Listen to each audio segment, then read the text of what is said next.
Bismillahirrahmanirrahim. The Honorable Mr. Andriana Gofar as a lecturer, and everyone who watched and listened to this presentation today, Assalamualaikum warahmatullahi wabarakatuh. First of all, let's pray and thanks to Allah Subhanahu wa Ta'ala who has been given us some mercies and blessings. So, today's presentation, let me introduce our group. We are from group 5. Will be deliver the material about language and culture.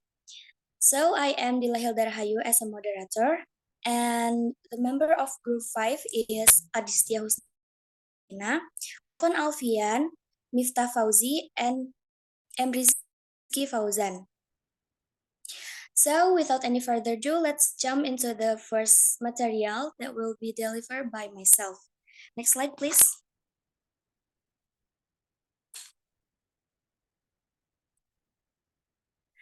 Okay, context of situations and culture. This passage emphasizes the significance of understanding cultural context in the study of language and communication. It discussed the contributions of anthropologists like Franz Boas and Bronislaw Malinowski, who recognized the interplay between language, culture, and thought.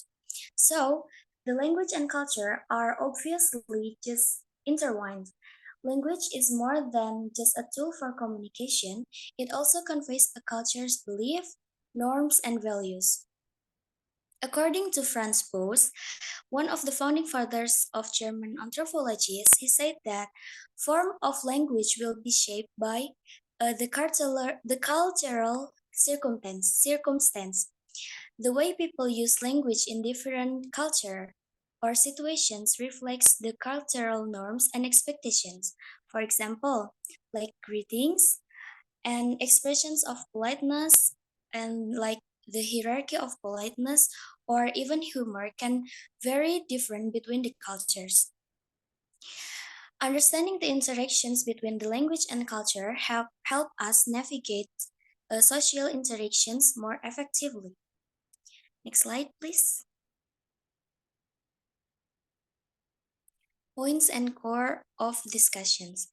The first, the importance of cultural frameworks in linguistics and how cultural contexts influence the understanding and productions of text. So, cultural frameworks help interpret idioms, metaphors, and other culturally specific elements that may not have direct equivalence in another culture. Because to understand a language involves more than just knowing its grammar and vocabulary, but it requires an awareness of the cultural nuances and historical references embedded in the language. When the translating or producing text, a person uses their cultural knowledge to convey a message effectively. What if someone has a little cultural understanding? Then this can cause misinterpretation or loss of meaning in the translation. Number 2, an axiom in pragmatics, semantics, intercultural communication, and translation studies that meaning in communication is tied to context and culture. In pragmatics, this means that understanding the implied meaning beyond the literal words, considering factors like social context and speaker intentions. For example, the phrase like "Can you pass the salt?" might be a straightforward request in one culture, but could imply a complaint about the food being bland in another culture. And in semantics, symbols and signs gain meaning through their cultural context. For instance, the color red may symbolize luck in one culture, but it can be significant danger in another culture. And intercultural communications, recognizing cultural nuances is crucial. A gesture or tone that is acceptable in one culture might be offensive in another.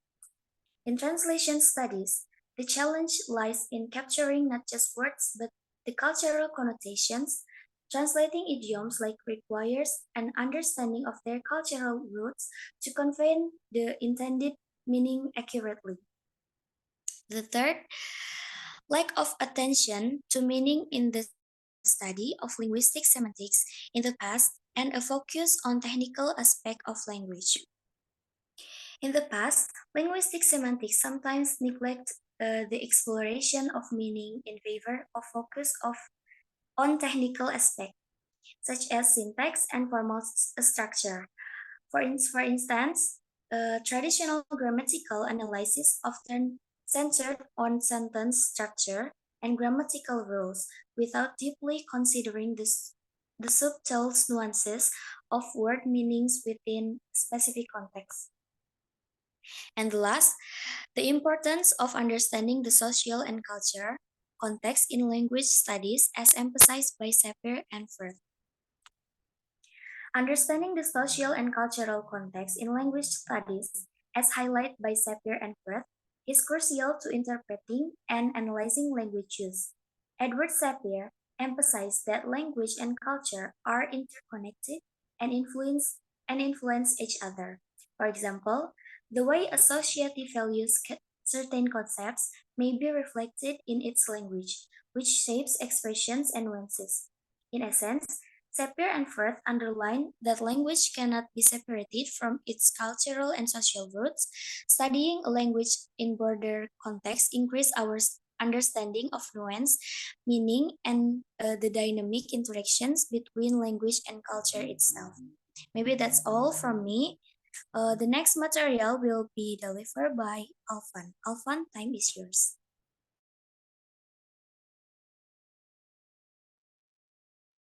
All right, thank you, moderator. For the next material is Sapir-Whorf hypothesis.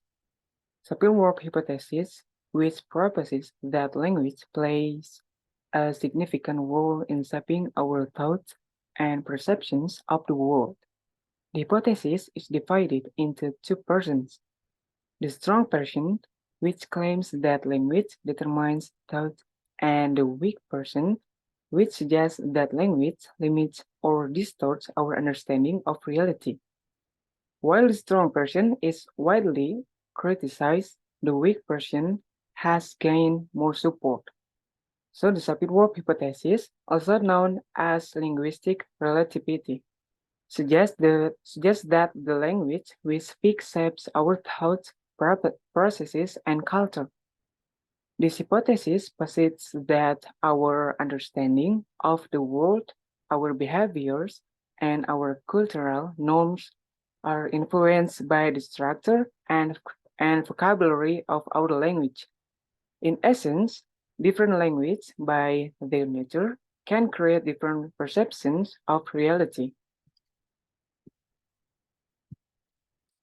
And next is Lexis.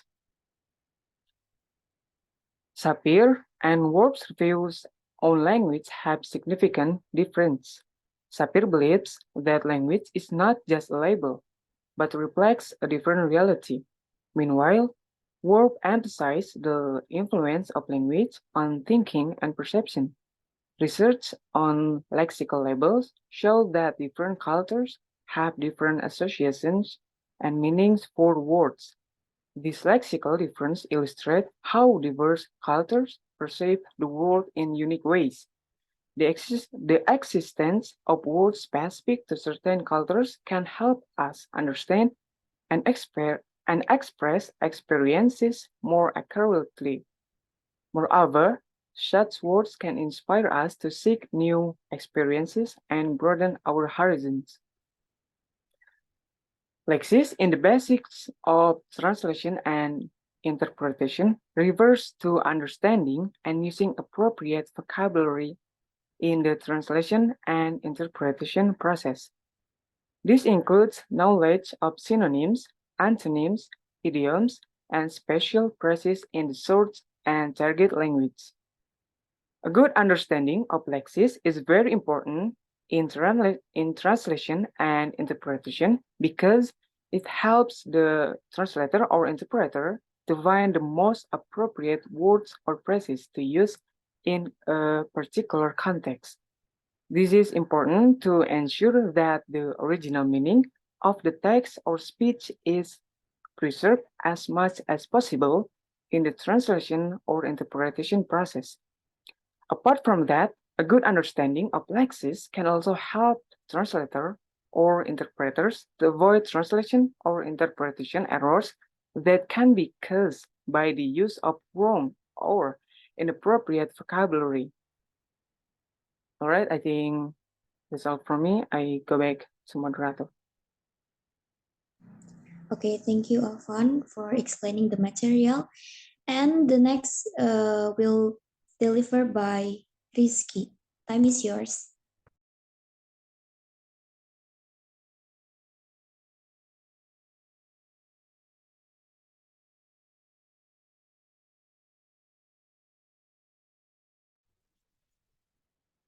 Rizky, time is yours. Okay, thank you, Dila, for the time. Next material is about political correctness. So, political correctness has a significant impact on language and translation. Language is a reflection of social value and prejudice, and the use of certain words can perpetuate inequality and content. Therefore, it is important to use language that is respectful, inclusive, and considers social value.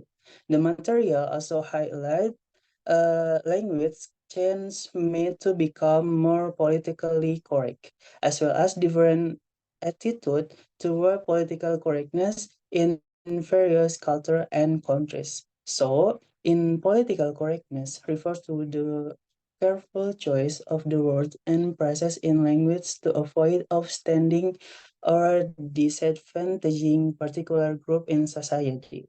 This can relate to race, gender, religion, age, disability, or others characteristic. The aims is to promote equality by acknowledging diversity and avoiding harmful uh, stereotype or discriminatory language. In culture, political correctness encourages the respect for representation and treatment of all people. This include equal opportunities, embracing diversity, and being mindful of culture sensitivities. Yet, it's a continuous issue with characteristic arguing that is can limit freedom of speech and through of led to a culture of oversensitivity. Next slide.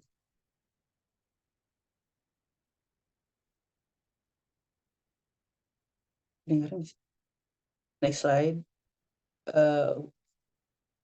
About categorization. So categorization play an important role in human perception and cognition. Human organize their perception by putting things into predetermined categories. Expectation, expectation and frames also play a role in categorization. Cognitive ability and categorization are important in making inference about situation. There is a difference between referential meaning, categorization, and categorization involving culture. The myth about Eskimos having many words for snow. It's also debunked in the quote in these quotes. Categorization at a technical level, such as labeling a product, different from conceptual categorization, which involving higher level of value and belief. It is important to remember that different culture can have different conceptual labels for the same concept. So, categorization is a crucial aspect of language and culture. It's helped us to organize the world around us into understandable units. In language, we categorize words into different classes, such as nouns, verb, and adjective. This can limit freedom of speech and throw of or lead to a culture of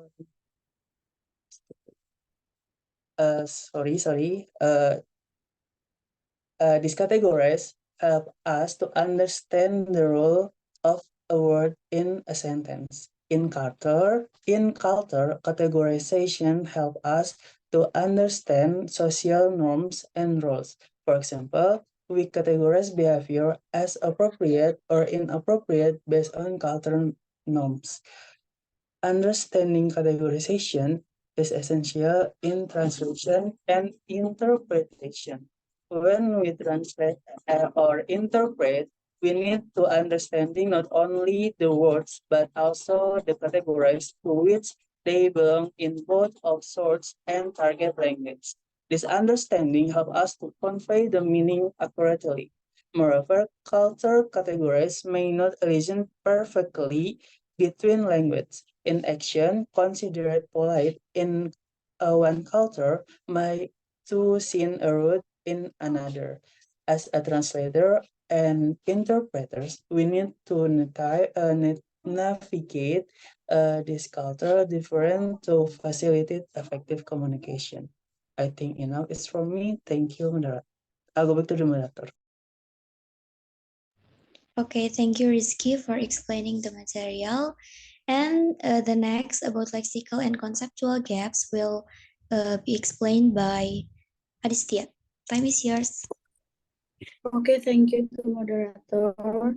Now I will explain about lexical and conceptual gaps.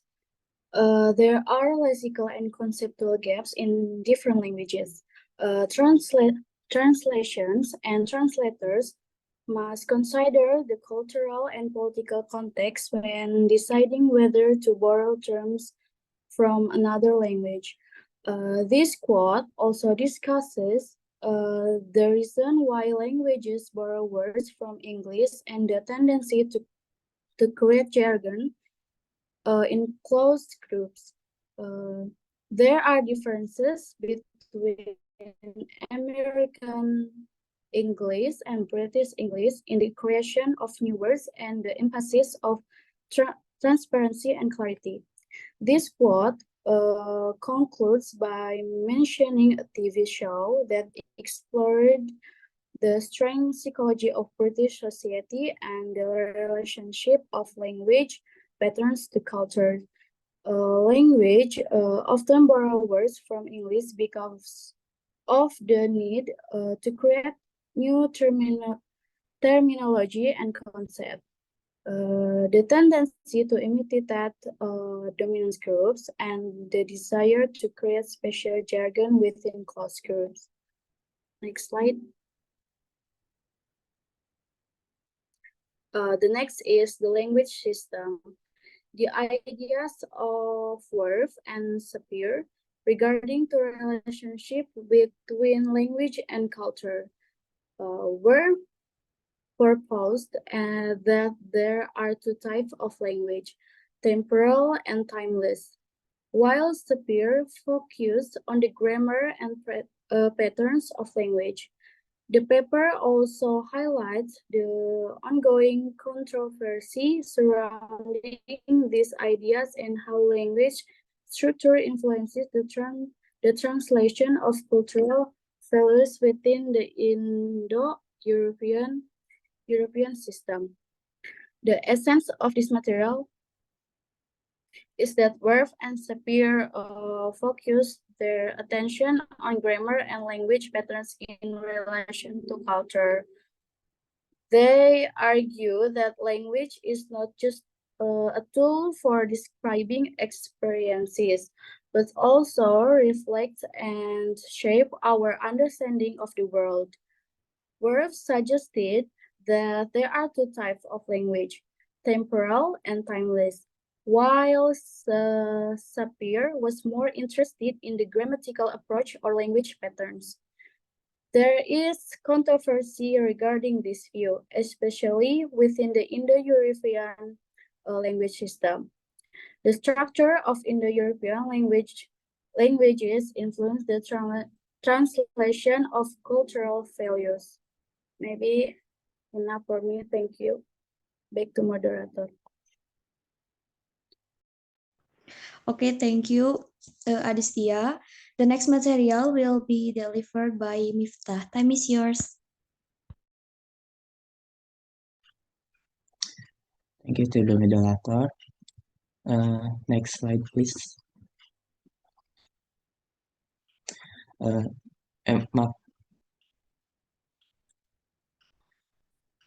next material about advertising. The challenges of translating advertising slogan across different cultures is need for adaptation. It highlights the importance of professional like localizer, transcriber, and copywriters in successful international marketing campaigns. Problem in cross-cultural communication relate not only to the translator skill, but also to their control over the design, layout, and purpose of the final translate text. Mistakes such as cutting sentence that don't make sense or choosing and using image material correctly can interfere with the message you want to convey. For example, the translation of Nike's "Just Do It" slogan into Japanese made problem because there was no exact semantic equivalent. The Japanese language doesn't have a concept or culture that is in line with the concept of "just do it", which emphasizes direct action without hesitation. Next slide, please.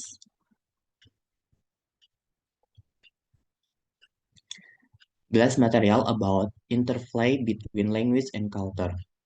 In interplay between language and culture have 5 ways. The first one is culture refer to the process of learning that spread from person to person in a community, leading to coordinates mind and share pattern. The second one is there is a clear link between language and culture, as language is closely tied to the total culture of speech. The third, the Sapir-Whorf hypothesis, which suggests that language shape our taste and perception of the world, may have some level of truth to it. Therefore, any language can adapt circumlation or glosses to explain concepts, showing that language differ in what they must convey, not why they might convey. And the last, people often fail to realize that their own perception, shaped by language, is born by their own culture. Maybe enough for me. I return to the moderator.